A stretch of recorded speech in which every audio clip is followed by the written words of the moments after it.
Welcome back to the channel. Today I'm going to talk about something that is very near and dear to my heart. It's what I specialize in. Not only have I done extensive research and studying on this topic, but I have lived through it myself, implemented all the things we're going to be talking about in order to help heal my body naturally. And that is helping to balance out your hormones and reversing infertility or increasing your chances of conception. First, I just want to share a little bit of backstory, my own personal life, if I shall.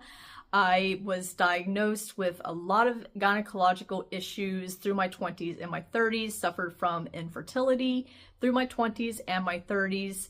I had PCOS, endometriosis, uterine fibroids, uterine polyps. I had really long, like 12-day, heavy periods. And the doctors just kind of said, oh, you can just take some, I also had anxiety, so they told me I can just take anxiety medications, and they put me on birth control, which did absolutely nothing because it wasn't actually getting to the root cause. Once I got to the root cause, I was able to heal my hormones, balance out my body, get rid of the anxiety, get rid of the inflammation, and I was able to conceive my very first child at the age of 43. And he's sleeping right there. When most women hear about hormones or infertility, they automatically think, okay, there's something wrong with my ovaries, my uterus, but actually it's something that's wrong with your whole entire body. So our gut, our immune system, our digestive tract, everything. When it comes to hormone imbalances, we have to take a look at our liver, our adrenal glands, our gut, and our nervous system.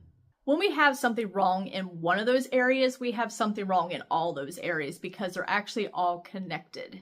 Sure, you can take a natural supplement, an herbal supplement for trying to increase fertility. However, if you don't address all the other things that's associated with it, you are just pretty much putting a band-aid over a gashing wound. So we're going to take a look at our gut health, our liver health, our hormone health, and see what is the connection there.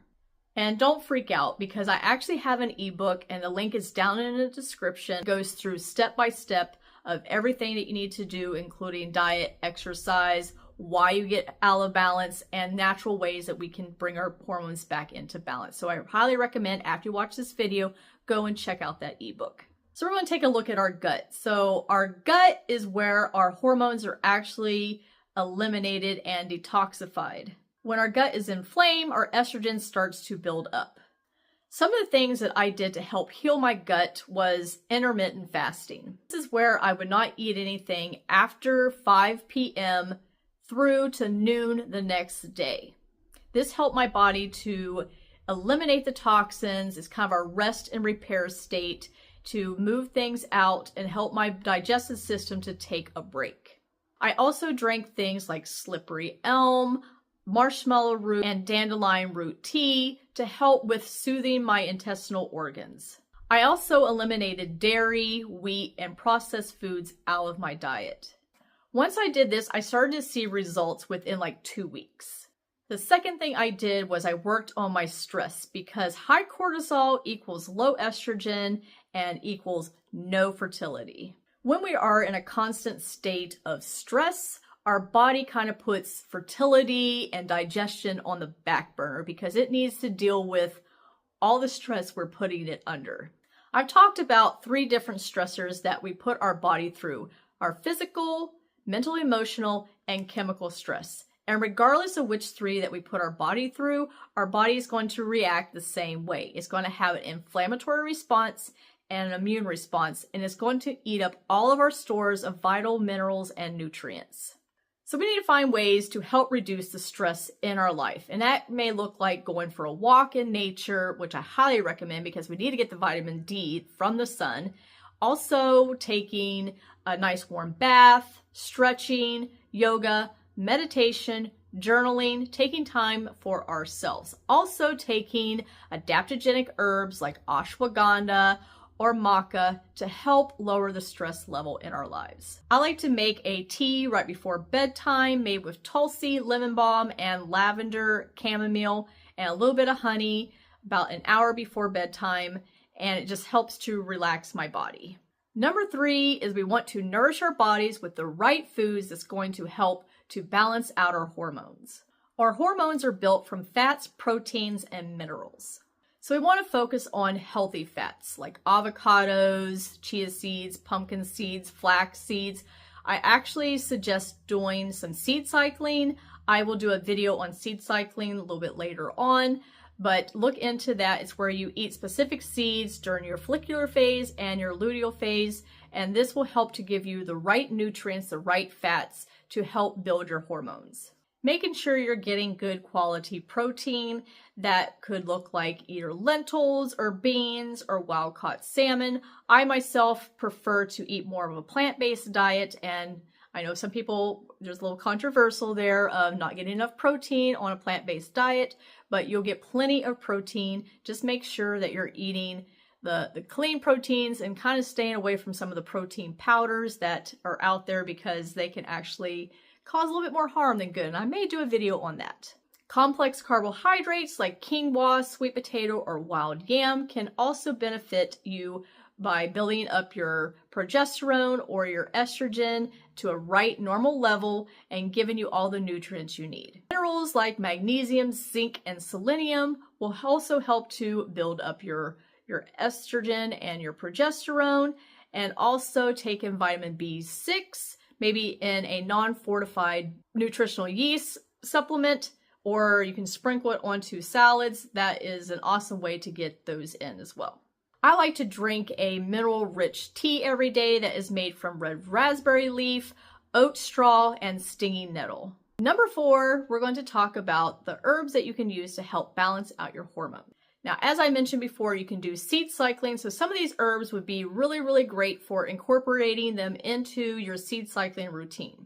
During my follicular phase, which is day 1 of your period through day 14 of your period, I would take maca root and shatavari berry. Both of these help to support estrogen, so it won't be too high or too low. Then during my luteal phase, which is day 15 through day 28 of your menstrual cycle, I would take wild yam and chasteberry, also known as Vitex. These 2 herbs work great together and to help you produce your egg quality, not egg quantity, because we're already born with all the eggs we'll ever have, but it helps to produce the quality of your egg and to help you increase your ovulation. Number 5, detoxing our liver. Your liver is literally your hormone filtration system. And xenoestrogens and all these chemicals from our processed foods that we're eating, then it cannot filter out our female reproductive hormones. So doing a nice, gentle liver detox is something that could greatly benefit your liver.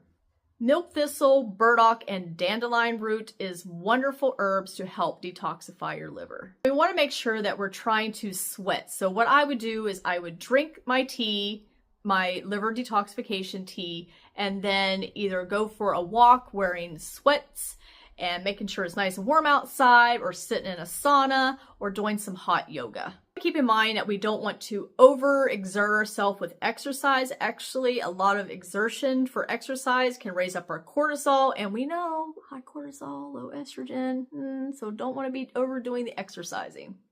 And I want you to pay attention to your body. This is where journaling came in handy for me. I would make notes of how I was feeling. I charted my periods. I was having symptoms during certain phases of my menstrual cycle, and a light bulb went off in my head, and these symptoms was because I was having a low dip in those hormones that should have been higher. Our bodies talk to us through various ways. So skin breakouts, hair falling out, weight around our midsection. It's constantly chatting at us, like saying, hey, you know, this is not right. And keep in mind that balancing your hormones is going to take time. It's not going to happen overnight. It didn't get out of balance overnight, so it's not going to get back into balance overnight. But I would say within about 4 cycles, you should start seeing a huge difference in your overall quality of health. Right away, when I started to balance out my hormones, I started to notice that I wasn't as gassy or bloated. My skin cleared up. I was sleeping a lot better, and I didn't have that long, horrible, crampy period that seemed to go on forever. And if this video resonated with you, consider subscribing to my channel, because I have a lot more education to give you ladies for balancing out hormones and why our hormones get out of balance and everything health related. Leave a comment down below. Let me know what topic you'd like to talk about, maybe PCOS or endometriosis, and some things that you can do to help alleviate the pain of that, and maybe some causes for those things. So thank you guys for watching, and I'll talk to you guys in the next video.